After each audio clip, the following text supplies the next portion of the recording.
Saludos a todas y a todos otra vez. Sinceramente muy agradecidos, muy agradecidas de que nos estén acompañando en este 1 de marzo, jueves 1 de marzo, en esta actividad muy especial. Hay muchísimos amigos, muchísimas amigas, gente muy valiosa, gente muy querida, gente muy significativa. Temo que si me dispusiera a nombrar a cada uno y a cada una, tomaríamos demasiado tiempo. Creo que nos hemos saludado por ahí antes de llegar y a todas y a todos vayan, como lo saben, nuestro más sincero y fraternal afecto en esto que ustedes saben que en general tratamos de hacer así. Estas actividades de la Fundación Juan Bosch son actividades de una gran familia. No de los directivos, no solo de los profesionales, del formidable equipo de hombres y mujeres que hacen que estas actividades sean posibles, sino que las actividades que hacemos son de todos nosotros, de todas nosotras, porque sin duda que la memoria de Juan Bosch es patrimonio colectivo, es riqueza colectiva del pueblo dominicano, de América Latina, de la humanidad. Y por eso, en ese sentido, no va a haber distinciones de saludos. Todos somos la gran familia que le da sentido a todo lo que hacemos y a cosas como las que estamos produciendo y que presentamos en el día de hoy. Así que, de nuevo, muchísimas gracias, sinceramente.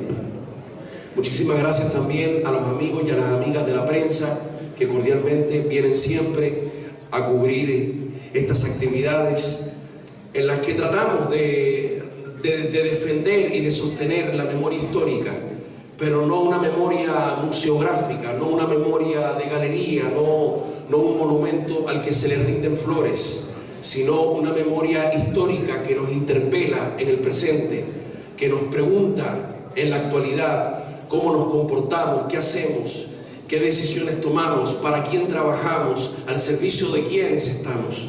Es una memoria que es una interpelación moral, ética, política, histórica, cultural, permanente, para todos los que nos aproximemos de corazón sincero a la obra tanto de Juan Bosch como de todas las dominicanas y de los dominicanos que entregaron sus mejores años por este pueblo y por el porvenir de esta patria. Antes de presentar a quienes nos acompañan aquí, quiero hacer un saludo, que me permitan uno solo. La historia de Juan Bosch está repleta de gente sencilla, de gente común, de gente anónima que dieron sus mejores años a estar junto a él y a brindarle a él su energía, sus capacidades, su lucha, para que esa obra pudiese ser posible. Aquí está la compañera de vida, la hija y la nieta de un hombre que me tocó conocer, de uno de esos hombres sencillos del pueblo dominicano, de Reinaldo Montilla. Yo quiero, por favor, que la esposa, la hija, la nieta se levanten y a esa gente humilde que le prestó su vida a esta patria le demos un aplauso.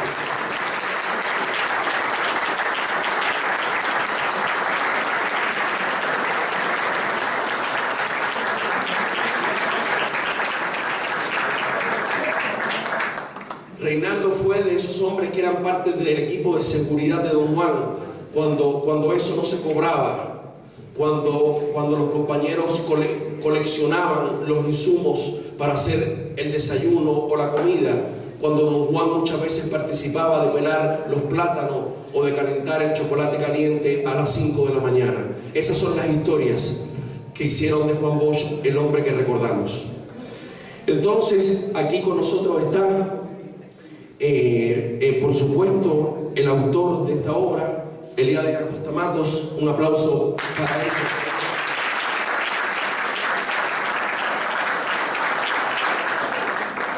Está el padre Antonio Lluveres, más conocido como Ton Lluveres, sacerdote jesuita.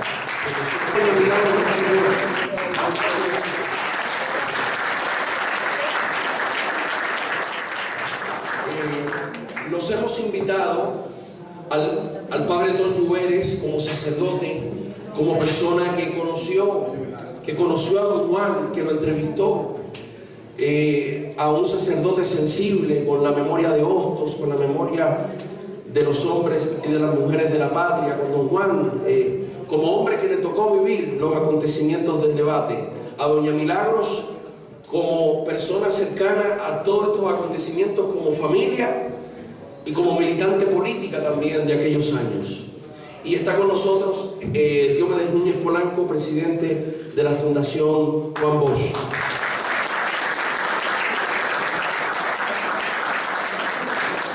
Debo hacer la precisión que me la pidió también el padre Tom y yo, sin que él me lo pidiera, que él, bueno, tanto él como Milagros supieron ayer que se les pedí, y también Dios me dice, pero eso no lo digamos porque se ve mal, van a pensar con nosotros.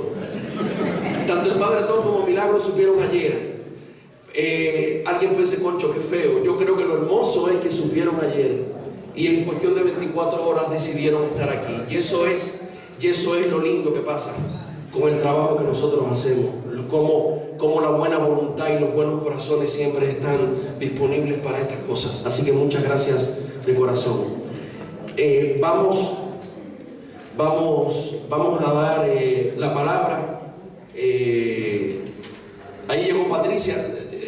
Patricia, que yo dije que eran demasiada gente querida que había aquí, que no íbamos a saludar por nombre, pero ya que tú llegaste ahora, para que tú supieras que no es que pasan desapercibidos ni desapercibidas. Vamos a dar la palabra, van a ser turnos breves. Le hemos pedido a tanto el padre Tom como a doña Milagros que nos den su reflexión sobre la importancia del tema de esta obra, motive la importancia de esta obra, y por supuesto que el autor comentará su ejecución, los hallazgos, todo lo que se puede obtener en su lectura.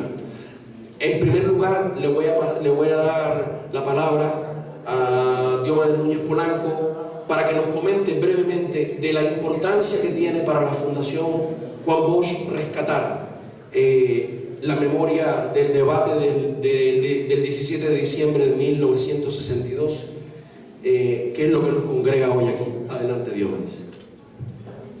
Muy bien, muchas gracias, Matías.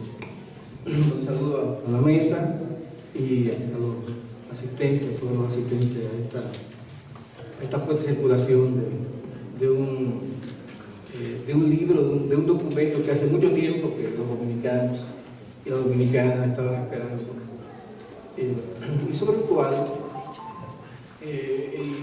ese debate de padre Láutico García y Juan Bosch de 1962 está en el imaginario dominicano. Todo el mundo tiene una versión de ese acontecimiento, incluso los que no lo escucharon, las generaciones nuevas especialmente, y algunas que no tan nuevas como la mía. Yo no lo escuché, yo no recuerdo. Yo no recuerdo el debate, porque estaba en un colegio de curas, ahí en el 2,5 de la carretera Sánchez, y entonces esos temas no eran posibles, que eran salesianos, no eran jesuitas. Bueno, para la Fundación Juan Bosch, decía Matías, el publicar finalmente, de manera definitiva ya, lo que apareció, es decir, lo que ha quedado de ese debate, Bosch, Láutico García, es una gran importancia haber rescatado ese material y poderlo ofrecer al público, a las nuevas generaciones y a todos los interesados por conocer parte de ese capítulo, de esa etapa de la vida, de la historia política de la República Dominicana. Definitivamente se hace un aporte. ¿Sí? sueltos han estado por ahí, fragmentos, incluso grabación en YouTube de una parte, un poco de ello, y los periódicos, Guillermo Piña publicó también en algún momento una parte, pero hoy, a partir de este día, en un libro y con toda la documentación, con la mayor parte de la documentación de esos años y de ese momento, concreto, todo lo que significó, todo lo que tuvo alrededor de ese debate, tanto en la parte previa como la parte posterior, está aquí, aspectos fundamentales. Y entonces, para nosotros es de gran importancia eso, y esperamos que sirva para que sea material de estudio y de debate en la universidad, en los grupos sociales, en los sindicatos, en los partidos políticos, porque hay grandes lecciones.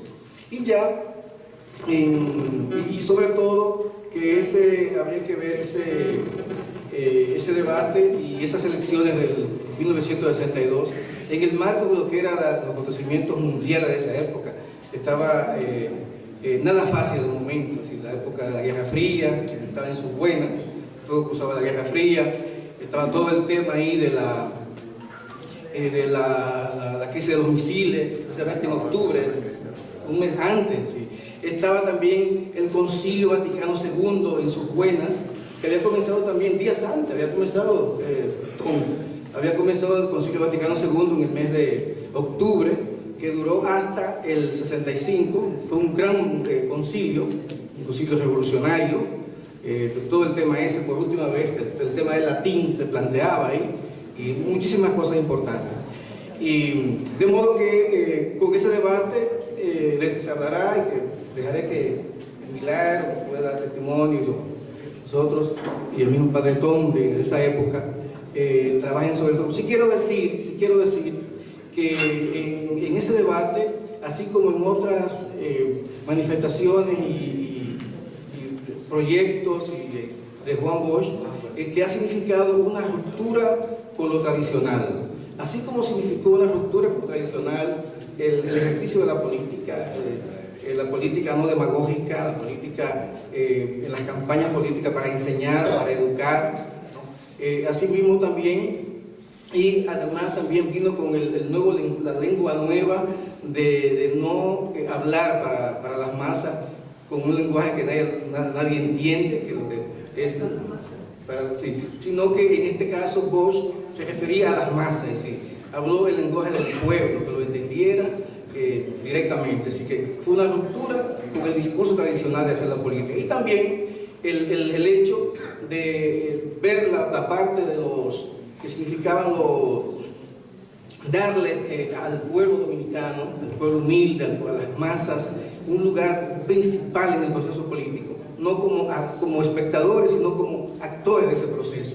Ahí surgieron los sindicatos, las cooperativas, y en el caso de esta polémica hay un aporte de Bosch, y es que lo tradicional del debate político era el dime y direte, que sigue todavía. Qué pena, Milagro. Qué pena que sigue el dime y direte en la lucha política y no la lucha ideológica, no la lucha de las ideas.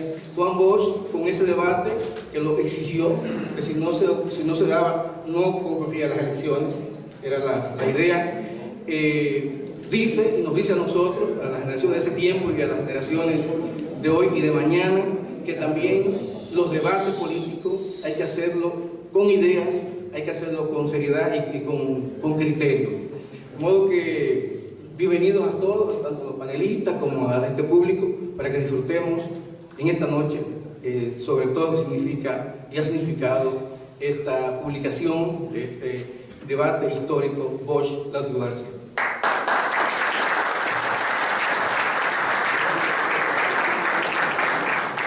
Muchísimas gracias, Diomedes.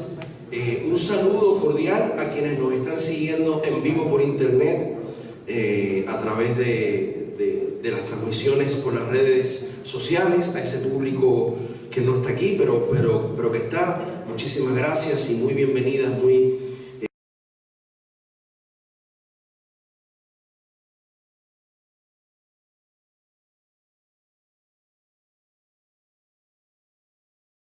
Entonces, bueno, también decir una cosa bonita. No voy a decir sus nombres, pero entre el público aquí hay parte de nuestra familia, de la parte más jovencita de nuestra familia, que viene de lejos y está aquí presente, lo cual, y de alguna manera están pudiendo participar de cómo en el país se recuerda a un familiar, a su familiar, que es el profesor Juan Bosch. Así que eso también es un motivo de regocijo. Vamos, bueno, pero no, va a quedar como anónimo. Entonces, yo comparto con Diomedes, y antes de darle la palabra al padre Antonio Lluveres, comparto con Diomedes la tremenda importancia de este libro en un momento, en un país en que los políticos y las políticas no debaten, no se someten al escrutinio del debate en público, sin cortapisas y sin arreglos previos, a debate abierto y sin salvavidas. Yo creo que eso es que el debate Bosch-Láutico sigue siendo un gran referente en un país donde la política parece ser, digamos, autorreferente, donde no hay que someterse al escrutinio, ni al debate, ni a la interpelación. Como dice Diomedes, donde prima el dime y direte y no el debate de ideas. Y en un momento en que países como Estados Unidos, países como España, están dirigidos por individuos que no podrían sostener 5 segundos del debate que tuvo que sostener un presidente dominicano en el año 1962 frente a un sacerdote de la inteligencia del Láutico. Yo creo que en un mundo donde la política está siendo tomada en muchos países por personajes de verdad de franca incapacidad intelectual, para qué no decir franca incapacidad ética, yo creo que es un motivo de regocijo y de reforzamiento de la autoestima que un líder dominicano, si fuera capaz de someterse públicamente y por voluntad propia a debatir y a exponer, que era capaz de defender con argumentos la verdad. Entonces, le damos la palabra con todo cariño y con toda gratitud al sacerdote jesuita Antonio Lluveres. Es suyo el micrófono.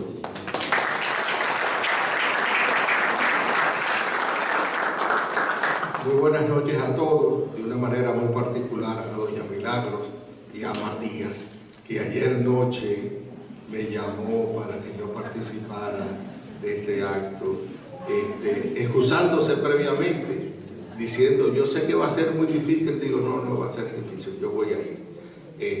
Yo no tendré tiempo de prepararme, ni siquiera de recurrir a escritos pasados, pero haciendo uso de la memoria, de lo presencial, de las relaciones personales, yo creo que puedo aportar algo. Este tema, el debate Láutico-Bosch, es un tema mucho más amplio que toda la vida de Juan Bosch y todo el pensamiento social y religioso de Juan Bosch, que yo podría, así, abuelo de pájaro, eso no lo he estudiado en esa extensión, ubicarlo en estos contextos. El contexto Río Verde, al pie del Santo Cerro, en el triángulo de la religiosidad dominicana, bajo el impacto de la figura del padre Fantino. El contacto de Juan Bosch con el pensamiento de Hostos, cuando le tuvo la suerte de editar las obras completas de Hostos, ya en Puerto Rico, después sus años de experiencia de militancia política en países menos religiosos o más secularizados que el nuestro, como pueden ser Cuba, el prototipo de la secularidad en América Latina, por lo menos en la América caribeña, en Venezuela, en Puerto Rico, el episodio Náutico-Bosch es precedido por un conflicto del mismo tipo, del mismo género de conflicto Iglesia-Estado en Puerto Rico en el año 60, el nuestro fue en el año 62. Quizás y más grave, considero yo, que el debate con Náutico-Bosch fue el debate en torno a la Constitución del 63, que fue mucho más militante. En el 62 los interlocutores fueron Náutico y Bosch. En el 63 la interlocución fue de masas populares. Posteriormente el debate en el año 66 alrededor del reconocimiento de Juan Bosch de manifestarse partidario del pensamiento marxista, y el del 90, que fue quizás el más triste el del 90, se recuerdan las declaraciones tomadas a la salida de la Universidad Católica de "Yo no creo en Dios". Posterior al 90, posteriores a las elecciones del 90, yo percibo en Juan Bosch ya una dimensión más paternal, más cercana, que yo podría puntear con acontecimientos, actos más interpersonales.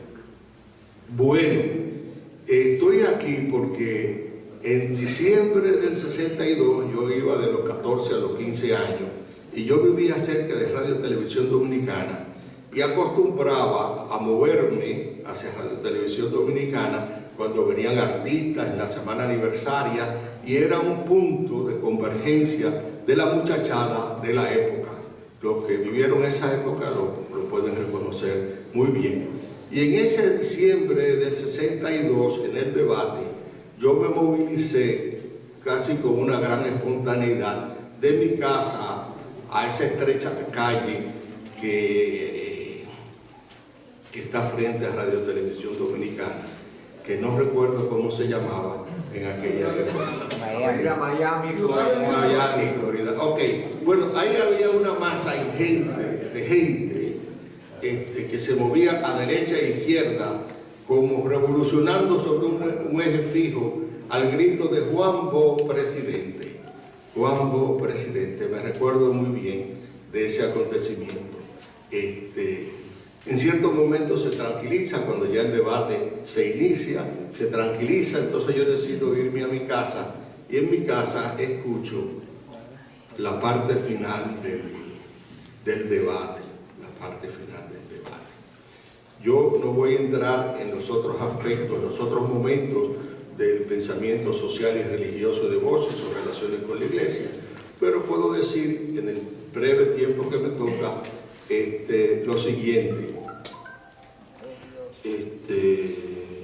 A mí me da la impresión que la emergencia presente y las posibilidades de triunfo del profesor Juan Bosch sorprenden a mucha gente.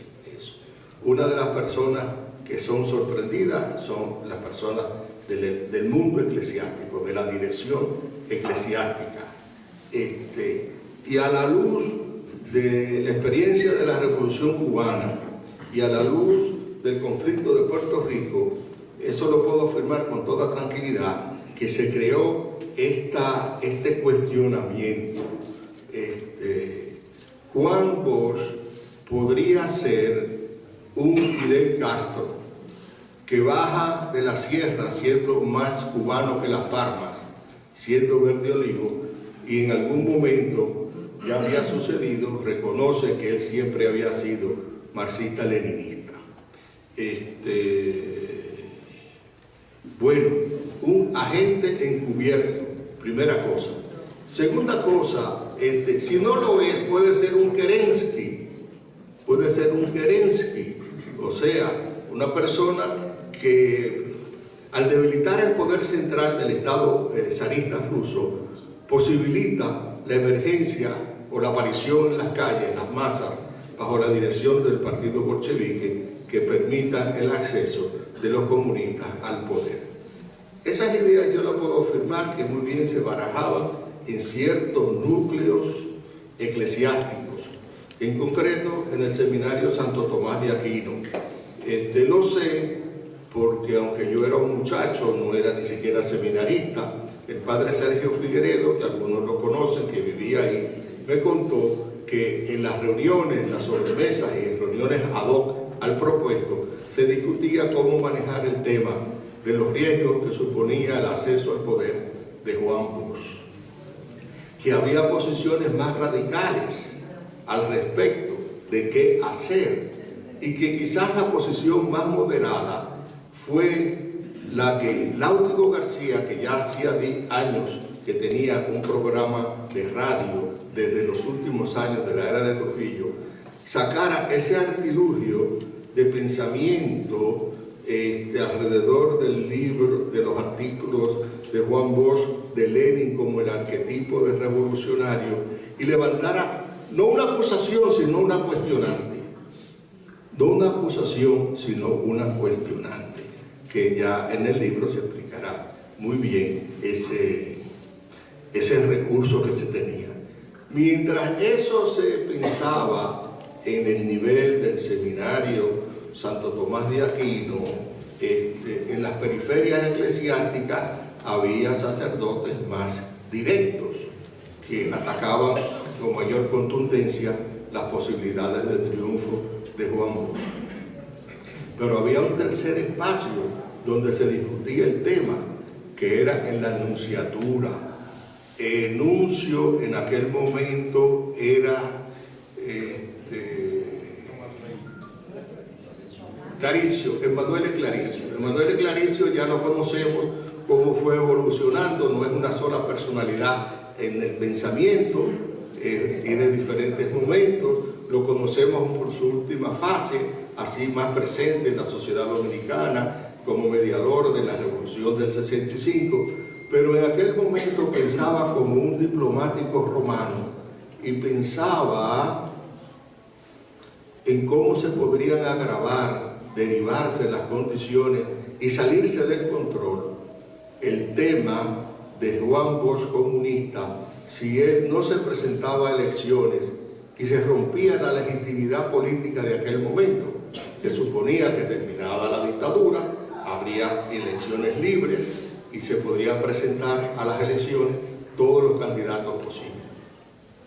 Se dice, y yo creo que es verdad, que cuando se acercó el desideratum del debate, la posición de la nunciatura de Emanuele Claricio era: no se puede llevar el tema al límite, no se puede poner en peligro de que Juan Bosch se retire de las elecciones, porque entonces se rompería la legitimidad democrática de aquel momento de la República Dominicana.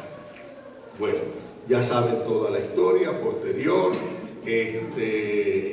Se sobrevaloraba la capacidad intelectual de Láutigo García. Es verdad que él era un académico de formación romana, dedicado al estudio, conocedor de la historia de la Iglesia en América Latina, que tenía muchos años en el país, que tenía relaciones, pero solamente los que conocían la capacidad dialéctica de Juan Bosch en sus años de político en Cuba, en Costa Rica, en Venezuela y quizás también en Puerto Rico, y sus años de docencia en la escuela de San José de Colorado de Costa Rica, sabían la capacidad dialéctica de diálogo, de disputa de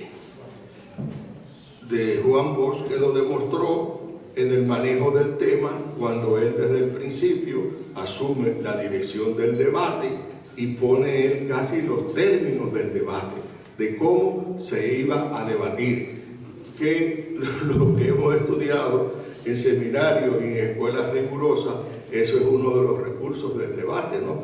Primero los términos del debate y después la forma, cómo vamos a discutir. Dicen que los italianos, que son los maestros del debate, dicen, comienzan las discusiones de infinitas crisis políticas que ellos han vivido a lo largo de los tiempos con conversando si se ha de conversar en mesa rectangular, en mesa cuadrada o en mesa redonda. Sí, ese ejemplo humorístico indica lo que está detrás de la afirmación que yo hago, la capacidad dialéctica de Juan Bosch, que puso los términos del debate y llevó al Láutico a hacer una afirmación, voy a buscar un adjetivo para zanjar el debate, una afirmación como ingenua, ¿no? Dice, entonces si usted va a hacer una revolución como los socialcristianos, entonces usted no es comunista. A lo que le decimos, padre, si llegamos a eso en 15 minutos, hubiésemos resuelto el problema, ¿no? Sí, esto, para que se sepa. Bueno, es mi opinión que si eso hubiese terminado ahí, no hubiese sucedido gran cosa, pero el problema es que mientras eso sucedía, se redactaba el proyecto de constitución que se sometería a las nuevas cámaras en el año de 1963, que tenía puntos más directos que la cuestionante Juan Bosch marxista-leninista, como era el tema de la invocación del nombre de Dios al principio de la Constitución, como era el tema de los derechos de los hijos naturales, como era el tema de la mención del concordato y como era el tema de la educación laica. Y pongo el tema de la educación laica porque es el tema que históricamente en la República Dominicana, antes, en ese momento y todavía ahora, está presente y pesa en el futuro de las relaciones entre la Iglesia Dominicana y la sociedad dominicana. Eso sí yo creo que agravó la situación, porque si yo cuento que estuve la noche del 17 de diciembre de 1962 frente a la Voz Dominicana, después en mi condición de estudiante de un colegio católico, marchamos al Congreso y se hicieron diferentes manifestaciones frente al Congreso para demandar que no se incluyeran esos temas o que se cambiaran esos temas en la Constitución. En el libro Crisis de la Democracia de América, la República Dominicana, Juan Bosch, escrito posteriormente al golpe de Estado, que ustedes saben, que es el primer libro que se vende en las esquinas de la ciudad de Santo Domingo, Bosch cuenta que el nuncio Claricio se le acercó para motivarlo, para que él influyera en los cambios de esos puntos discutidos de la Constitución. Y Bosch le respondió una vez más con un gran sentido, digamos, de la democracia o de los recursos políticos, que le dijo, pero padre, usted lo que debe ir es al Congreso y exponerle a los congresistas sus puntos de vista para que ellos los discutan democráticamente y tomen las decisiones del lugar.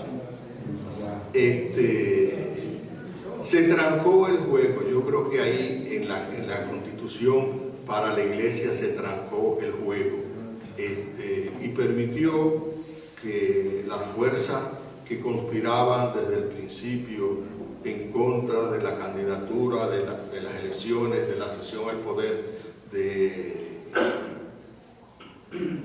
del presidente Bosch, fueran capaces de cooptar al mayor número posible de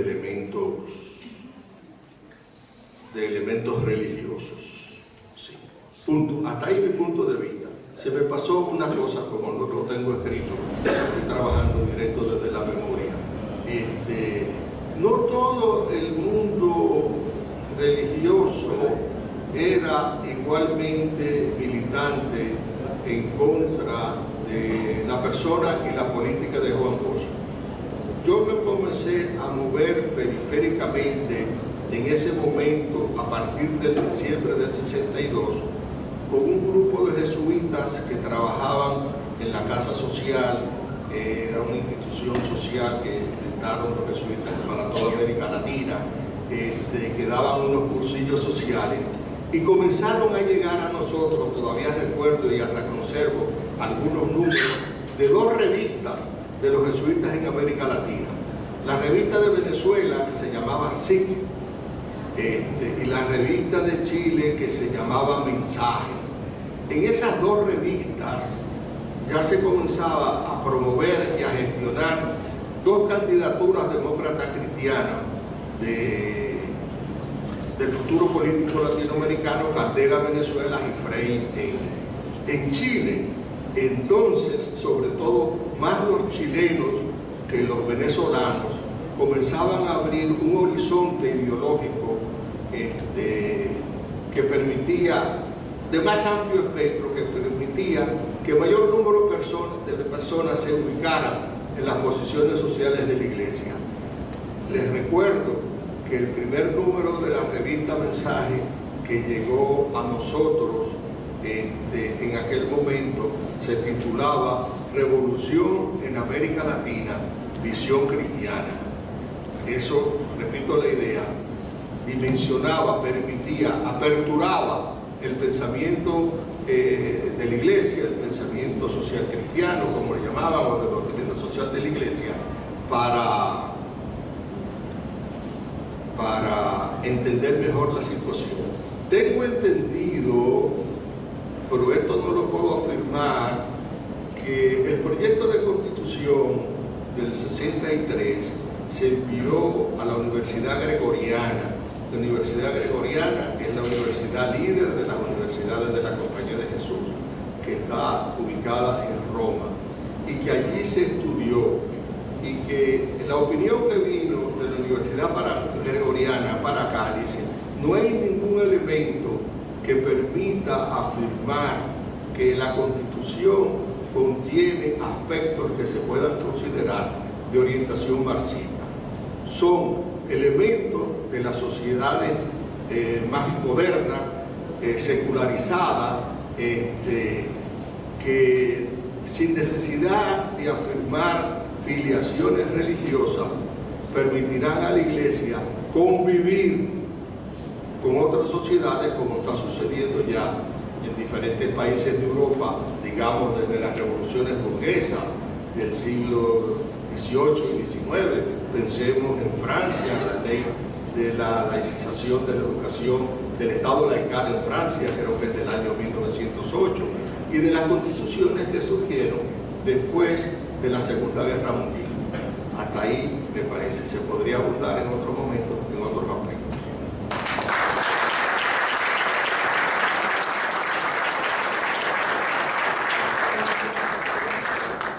Muchísimas gracias al padre Lluveres. Lo que nosotros quisimos, precisamente conformando este panel, es que la presentación del libro no fuera comentarios circulares alrededor del libro en sí, porque el libro se va a leer, sino que nos permitiera comprender mejor la época, el momento y el entramado histórico en el que se enmarca este debate. El padre mencionaba el libro Crisis de la Democracia, y hay un pasaje muy interesante que yo creo que también se puede vincular con el debate. Cuando Juan Bosch explica cómo se ganaron las elecciones del 62, y él dice: se ganaron las elecciones del 62 sin ofrecerle una nevera a nadie, sin ofrecerle una colchoneta a nadie, sin ofrecerle un cargo a nadie, sin darle dinero a nadie. Es decir, las elecciones del 62 se terminan de ganar ahí, ese 17 de diciembre de 1962, se ganaron contra el poder económico, que el PRD no lo tenía, que Bosch no lo tenía, y apelando a la sensibilidad y a la conciencia de un pueblo considerado analfabeto y incapaz de pensar por sí mismo, apelando a ese pueblo, a su conciencia. Y se ganó en las ideas, se le ganó al discurso de que el país debían decidir entre trujillismo y antitrujillismo. Se le ganó a los que presentaban que el dilema era marxismo o no marxismo. Se ganó al poder al poder sobre las mentes de la gente, y se le ganó al poder sobre las necesidades materiales de la gente. Y yo creo que esa es una experiencia fabulosa, todavía sigue siendo, como dijo Pablo Iglesias en un debate reciente sobre la Revolución Rusa. Dice: la Revolución Rusa es la política ganándole a la historia. Sí, la historia decía que un pueblo con niveles tan altos del alfabetismo, con una alternativa democrática sin recursos, con los mismos sectores progresistas divididos, con un peso tan grande de la iglesia, etcétera, salido de una tiranía que había dominado la mente de la gente, un proyecto como el que presentaba Bosch era imposible. Y es la política ganándole a las leyes de la historia, la capacidad creativa de las sociedades ganándole al determinismo de las leyes de la historia. Eso es fabuloso. Vamos a darle la palabra entonces a otra invitada muy especial que vivió aquello en directo, en vivo y en directo. Milagros Ortiz Bosch.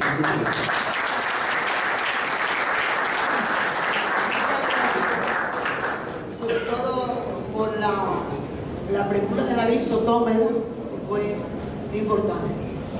Miren, hay que comenzar a analizar el momento en que vivía la República Dominicana. El mundo estaba conmovido sobre todo la derecha del mundo.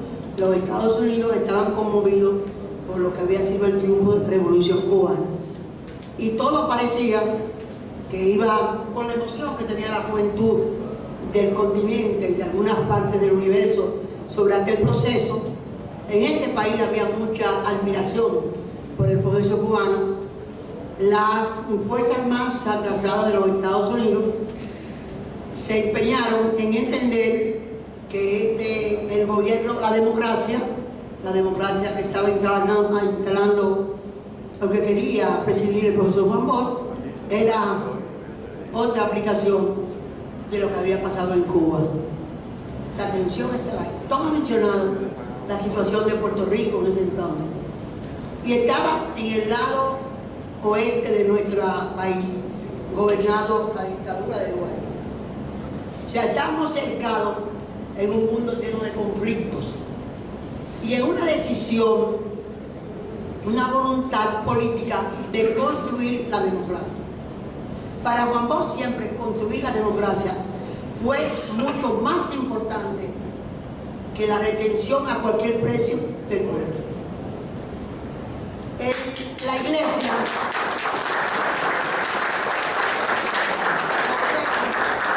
el padre Tom sabe que yo soy católica apostólica, no romana, pero tengo una visión muy dramática del momento que se vivía entonces.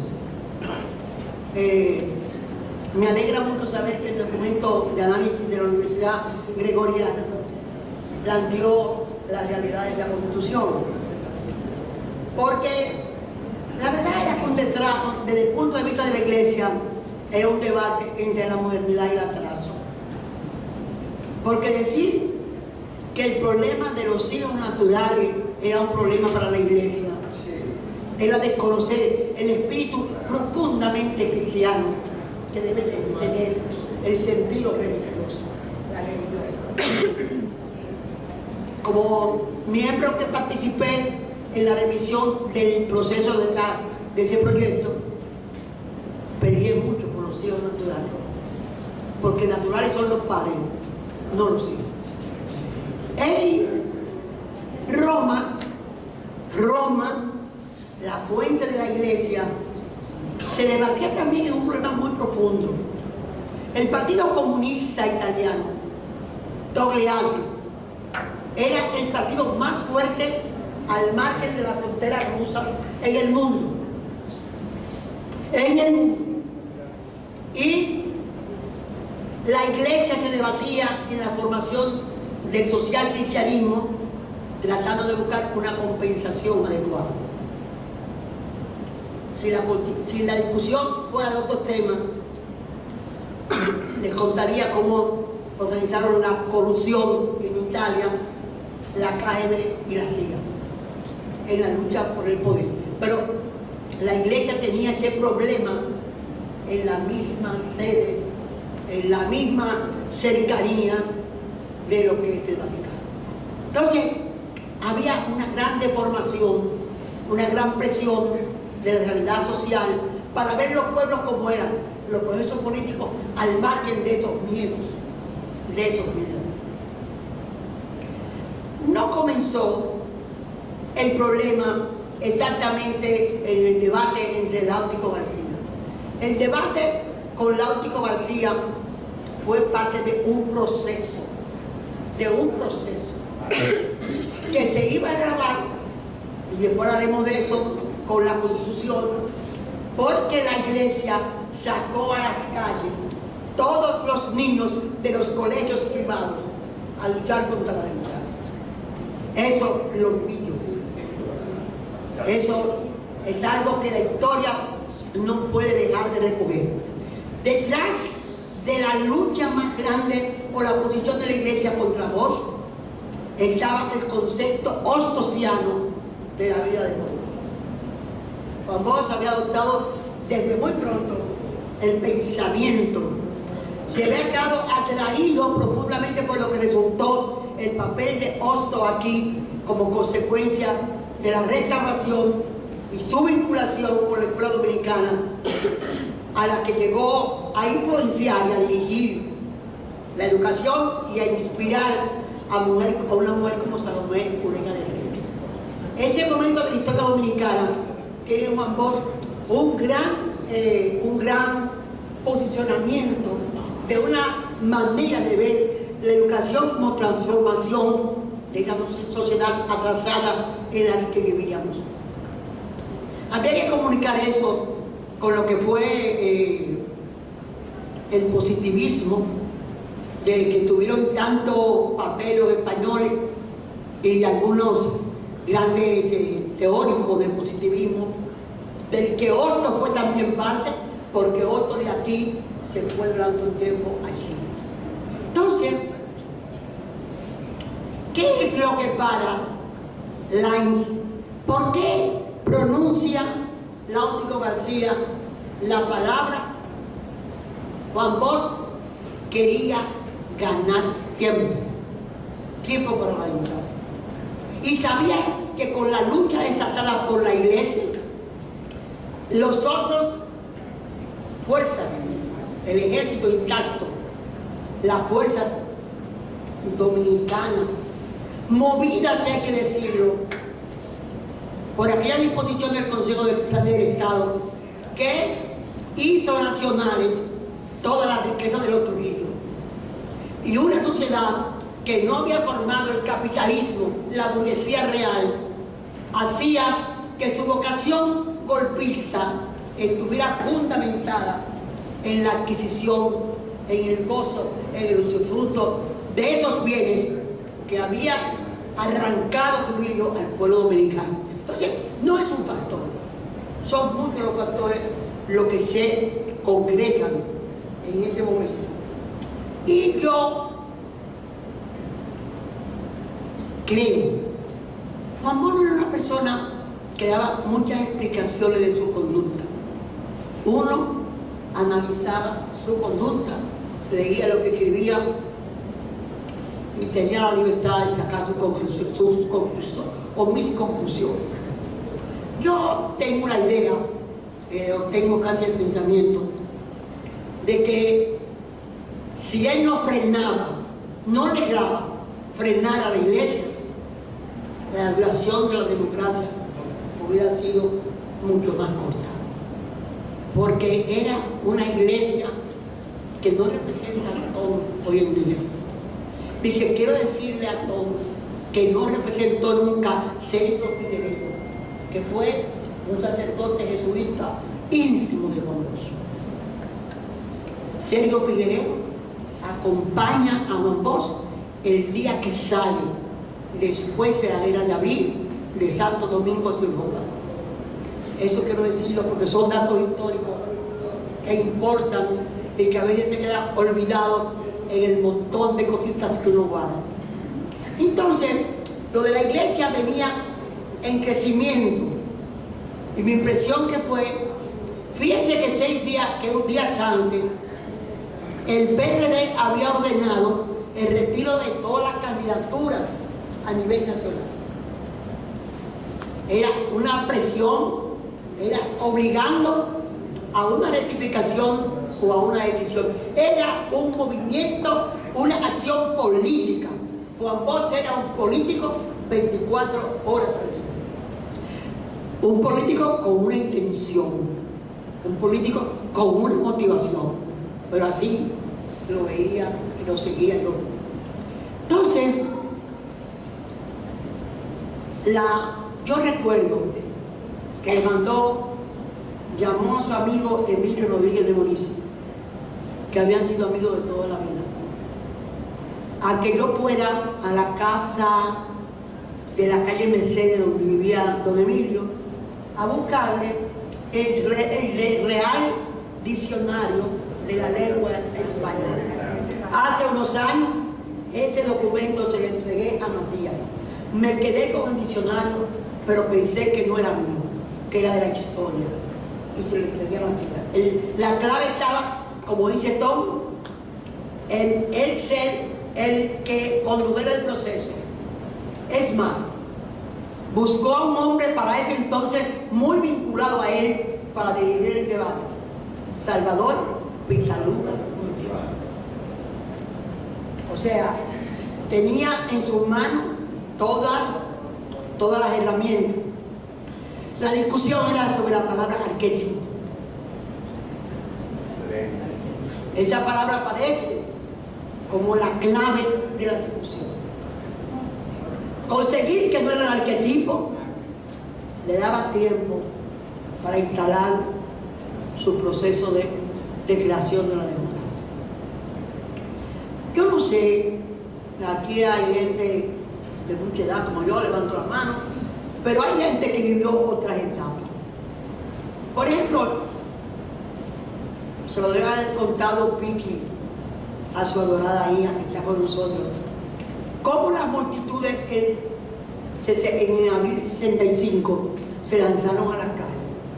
Aquello era algo impresionante. Miles y miles de gente en las calles, caminando al retorno de la Constitución. Bueno, tal y como cuenta Tom,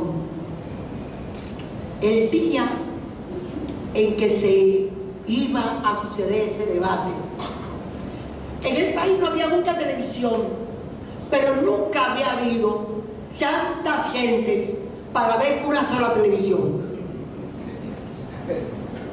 Cientos de televisiones en las calles y esa multitud que contó Tom, que se movía alrededor de radio, televisión dominicana, que daba la impresión a veces de que si no se conseguía una rectificación, el partido retirado del poder. Y un partido que debo hacer quizás especificar cómo había creado las fuerzas. Las fuerzas políticas no se crean porque yo las quiero crear, porque yo quiero marchar. Las fuerzas políticas se crean porque se crea un diálogo entre el liderazgo, la organización y las gentes. Las gentes se sienten representadas, se sienten que son parte de una cosa, de una entidad que le está diciendo hacia dónde va su destino. La gente queremos un destino. Esa fuerza se creó en base a 3 líneas y la creó Juan Bosch. Porque Juan Bosch sabía a lo que venía en el momento histórico que llegaba. Él sabía de esto que yo les he hablado, de Iglesia, Haití, Puerto Rico, Cuba. Él lo sabía. Entonces se elaboró una línea política de 3 patas, con la que tenían que trabajar el día entero, porque entonces operaba la línea política, operaba una especie de entrenamiento que cuando no lo hacía personalmente, lo hacía a través de la radio, día por día por día. Con ese habla al que se refirió el queridísimo director de Felicidad. Para Pedro Gil, Juan Bosch tenía o ejercía el habla más cercana al pueblo dominicano en cada uno de sus sectores. Usaba el lenguaje que la gente entendía. Yo vi explicar a Juan Bosch la inflación y la deflación por un colmado que se le gastaban los productos o le llegaban los productos.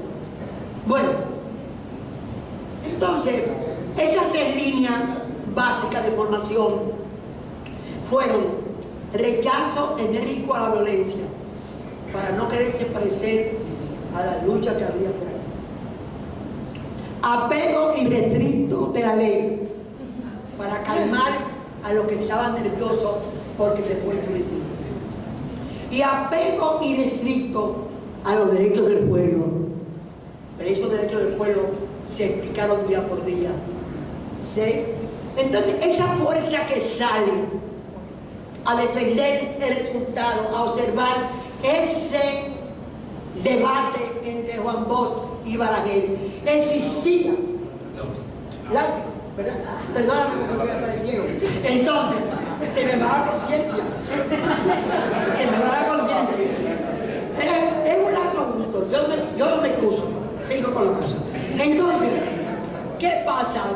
Esa fuerza existía ya cuando el partido dice que se va a existir desde antes, y se puso en tensión en medio de ese debate. Y Juan Bosch ganó tiempo. Creo que la iglesia fue inteligente y Láutico García cuando le buscaron una salida. Porque en ese momento iba a ser muy difícil para la iglesia, que venía, con perdón de todo, de aquellos de Dios y tú. Entonces, en ese momento, esa fuerza estaba presente, latente. Y esa es una de las genialidades de que al debate se fue sabiendo que estaba ganado y ganando espacio para ver si podía construir la democracia. En todo.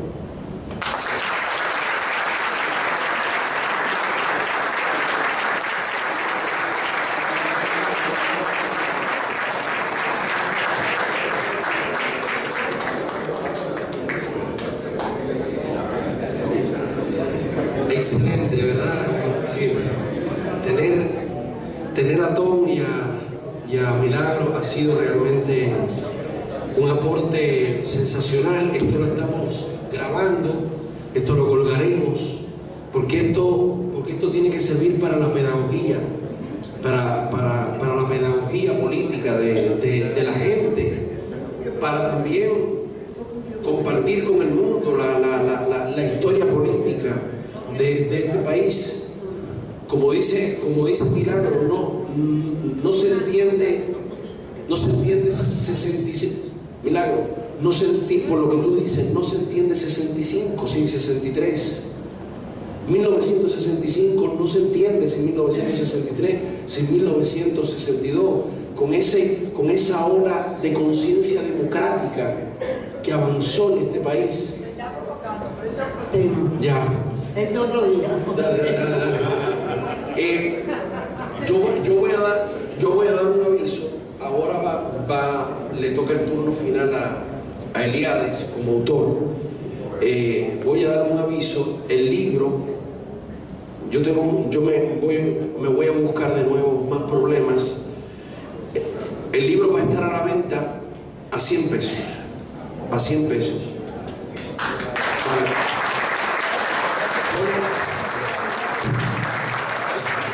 Es una política que tenemos siempre de que los niños se vendan a un precio. No, pero todavía no, Centauro, todavía no, tranquilo, no puede.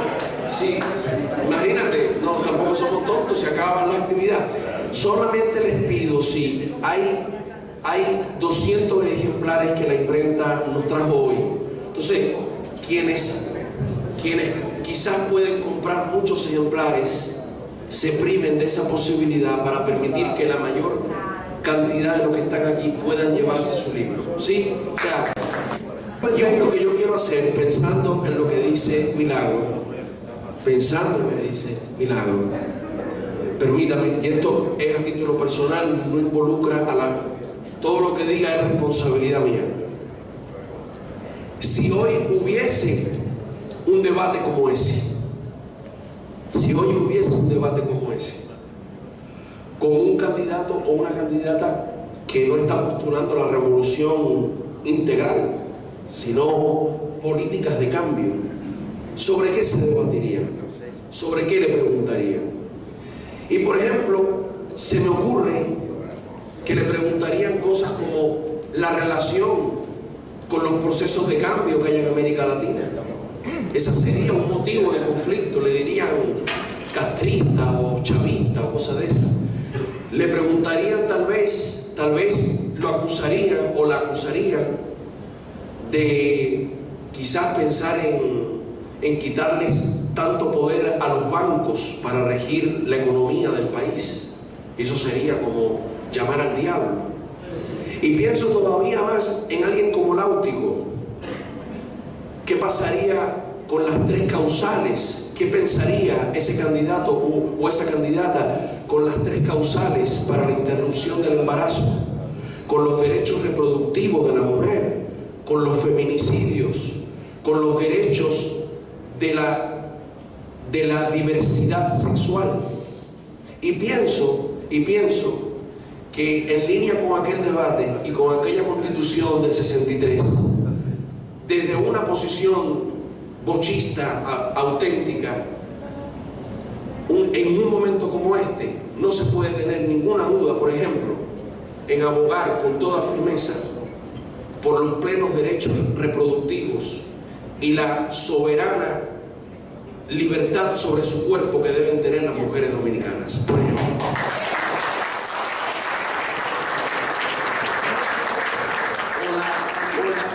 O la no discriminación en derechos fundamentales de acuerdo con la opción sexual de las personas. Porque esos no eran temas del 62, pero son temas de hoy. Y habría que ver qué pasaría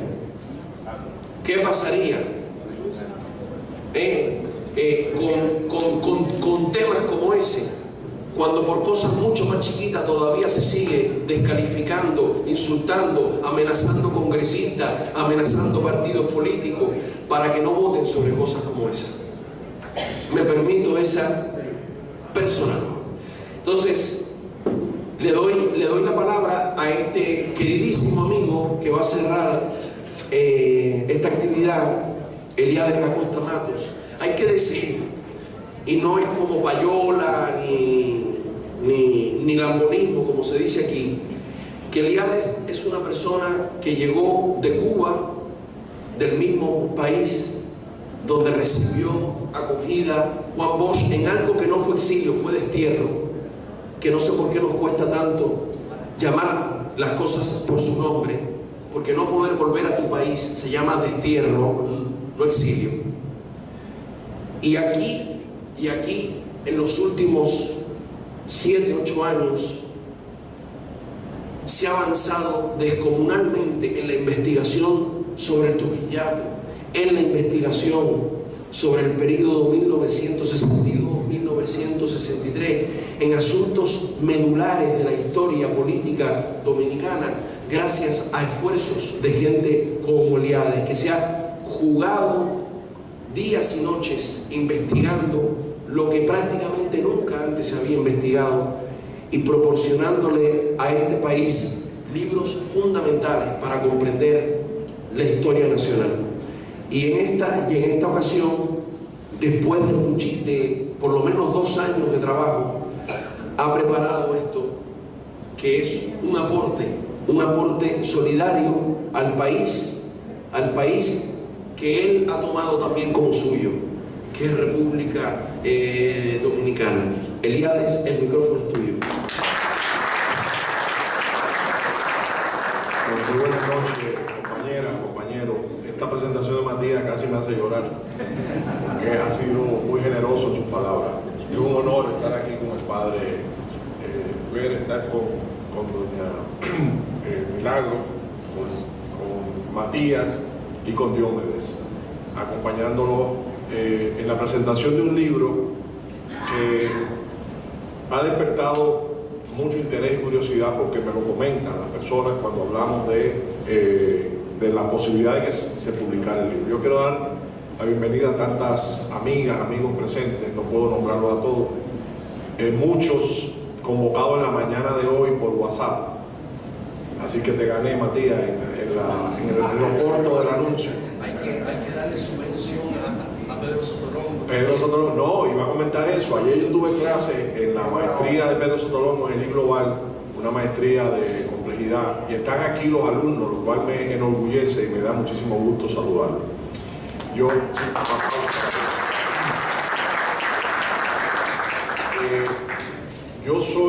Mi segundo nombre es Ignacio, y no es casual, es por San Ignacio de Loyola, padre. Porque mi padre y mi madre fueron los dos maestros del Colegio de los Jesuitas de Santiago de Cuba, el Colegio de Dolores. El colegio donde estudió Fidel, Raúl, Mascanosa, Bacardí. O sea, había toda una gama diversa de personajes. Y le tocó a mi padre la tarea de ser el interventor por la revolución del colegio. Es decir, la autoridad de la revolución que se hizo cargo del colegio cuando fue intervenido. Mi padre era de origen campesino, pero hasta el final de su vida siempre recordó con mucho cariño a los padres jesuitas, algunos de los cuales vinieron para acá, y me los mencionaba con respeto. Quiero decirles entonces que encontrarme con un debate entre una figura como Bosch y un jesuita como Láutico, que baste decir que tenía 3 doctorados, no uno, 3, en el momento del debate, pues me trae también recuerdos de la infancia y recuerdos de conversaciones que tuve en mi niñez con mis padres sobre ese colegio y sobre la forma de educar a los alumnos en los colegios de los jesuitas. Quiero decir que cuando dije lo de la planificación de las compras, no es peyorativo hacia la libreta de abastecimiento de Cuba, que es la que nos dio este cuerpo y estas mentes. Porque a pesar de que se nos trató y se nos trata de rendir por hambre como a los venezolanos hoy, esa libreta permitió la justicia social y compartir todos la alimentación mínima para seguir viviendo. O sea, que creo que habría un día que hacerle un monumento en La Habana a la libreta de abastecimiento. Y fíjate si fue una idea interesante que Trump acaba de declarar que ya no va a dar más cupones de alimentos y que ahora va a dar cajas de alimentos, lo cual se parece a los clubs de Venezuela y se parece a la libreta de abastecimiento. Bueno, yo sobre el libro voy a hablar poco realmente. A mí, como a cualquier autor, y quiero aquí hacer una precisión, yo soy autor de la introducción del libro, pero fíjense, si se fijan en la cubierta dice autor y compilador. Realmente el resto es el grueso de la obra, es la compilación de artículos del debate, la transcripción del debate, del cual solo apareció 1 hora 15 minutos y fue de 3 horas. Y aquí abro otro paréntesis. En donde quiera que se me entrevista, comento que quien tenga en sus manos la cinta, la grabación, alguna transcripción, por favor, no se la vamos a quitar, lo que queremos es copiarla para poder completar. Y ojalá en la segunda edición, si este libro tiene fortuna de tener una segunda edición, podemos publicar el debate completo. Y ahí me trae a hacer otro paréntesis. En este mismo edificio, en la Biblioteca Nacional, está la sala Juan Bosch en el 3er piso. Ahí está depositado la papelería, el archivo personal de don Juan, y está depositada su biblioteca personal. Hay objetos personales también, por supuesto. Hace menos de 2 horas leí el informe mensual que me mandan las compañeras que trabajan procesando ahí cuya nueva etapa de procesamiento empezó en febrero. Están aquí, está Licelot, está Ginette y está Luisa, y por suerte ese primer mes arroja el procesamiento de más de 1.600 documentos y de 534 libros.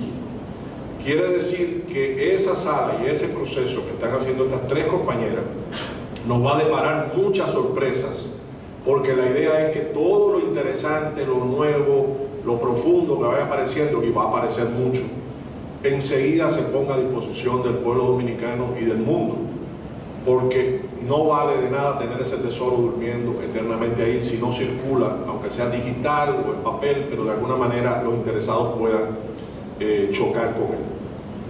Sobre chocar en el buen sentido, chocar es tocar, topar con él. Yo sobre el momento, el libro, el contenido, solo apuntar que a lo ya dicho por doña Milagro y por el padre, por Matías y por Diomedes, agregaría nada más que se trataba de un momento crucial para América y el mundo. La Revolución Cubana había actuado como un parteaguas en la historia de América, no porque se lo propusiera, sino porque le tocó.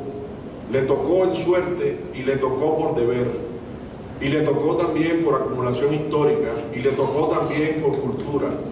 Porque de todo eso, don Juan, que vivió tantos años en Cuba, fue testigo y por eso publicó una obra que se llama Cuba, la isla fascinante, la cual, por supuesto, expresaba que de ese pueblo debían esperarse grandes cosas para América y el mundo, por razones diversas, que no viene ahora al caso comentar, pero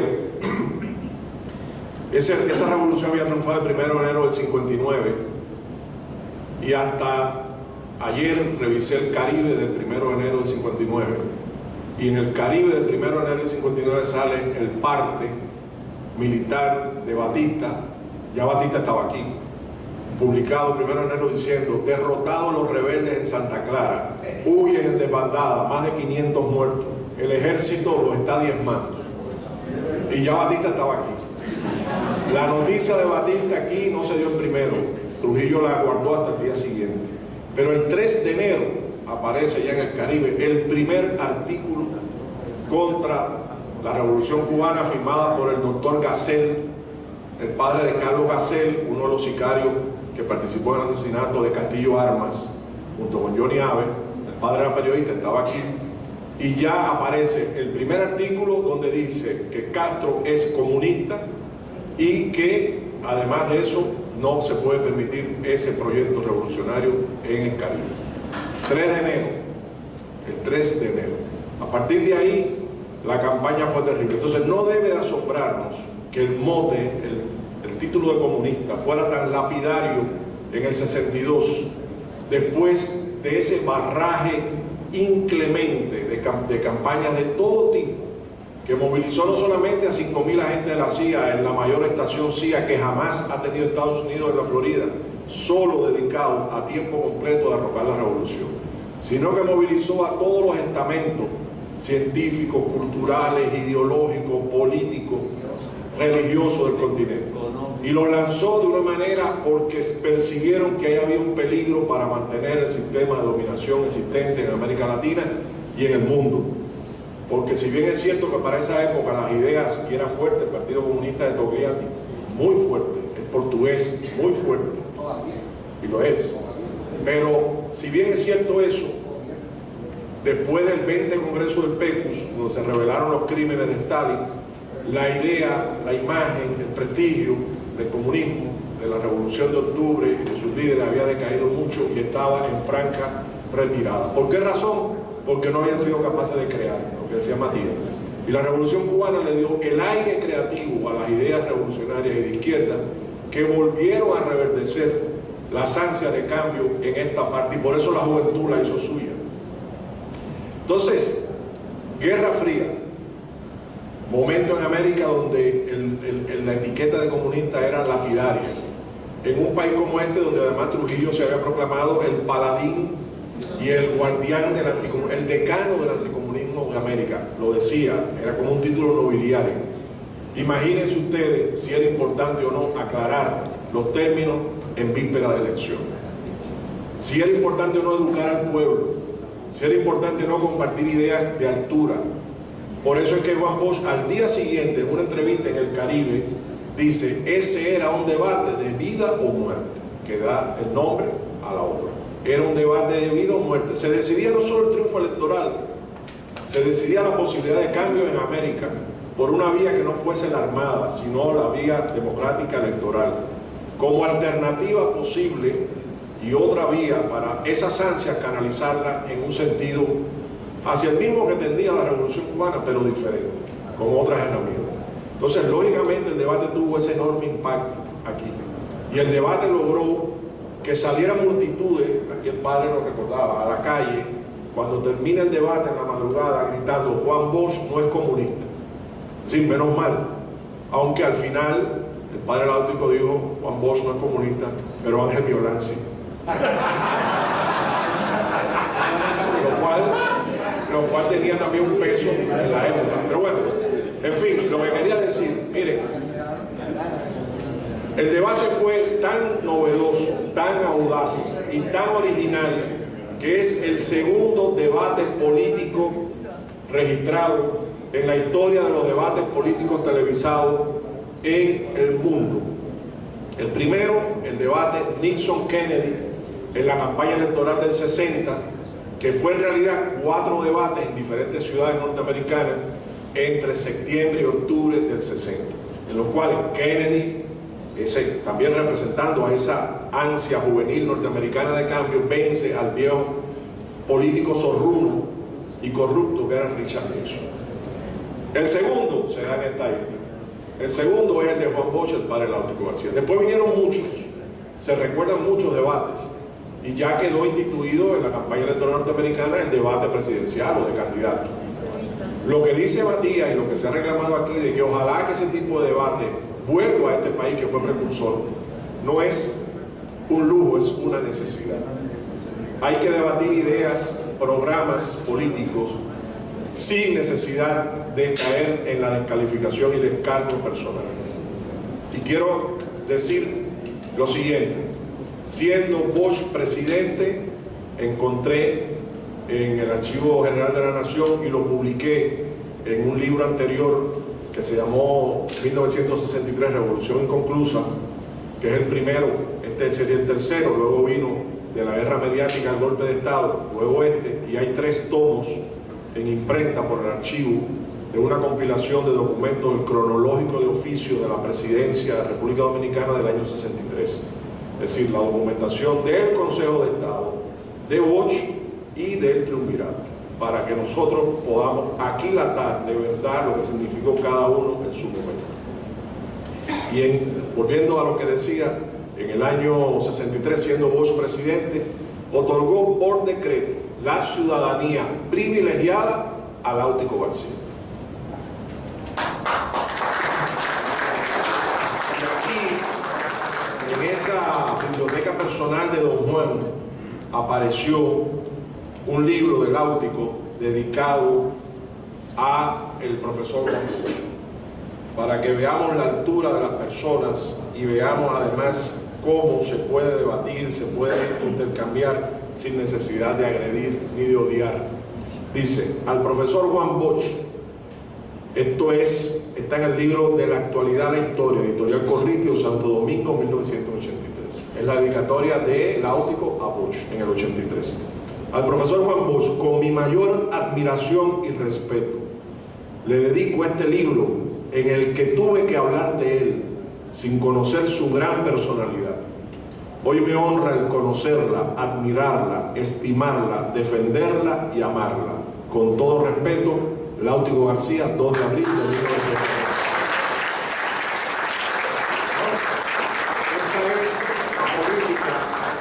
Esa es la política a la que este pueblo debe aspirar y no transigir con nada por debajo de eso. Ideas, proyectos, democracia, intercambio, libertad de expresión, libertad de debate, respeto al contrario, buscar siempre el bien de la sociedad y no dejarse arrastrar al lodo donde muchas veces las mejores ideas y los mejores políticos naufragan. Yo quería concluir diciendo que realmente me enorgullece trabajar en la obra del profesor Bosch, como me espanta trabajar la obra de Trujillo. En la misma proporción en sentido opuesto. Y por eso es que esa trasnochada candidatura que anda dando vueltas por ahí, hay que ayudar mucho a que los jóvenes y el pueblo dominicano comprendan la maldad que encierra y lo que encierra de vil y ruin. Es la reconquista de un pueblo que fue libre por hombres como Bosch, los constitucionalistas, Camaño y tantos otros, por los mismos descendientes del clan corrupto y asesino que lo desgobernó durante 31 años. Y que si bien es cierto que fue el fundador del Estado moderno dominicano, Trujillo, en el sentido, digamos, podemos decirlo de esa manera, también es cierto que fue el gran saqueador de la nación. Al momento de su muerte era el dueño del 42% del Producto Interno Bruto del país. Con eso ya yo creo que se dice todo. Por esa razón, obras de este tipo son necesarias y tienen actualidad y ojalá lleguen a las escuelas dominicanas. Gracias.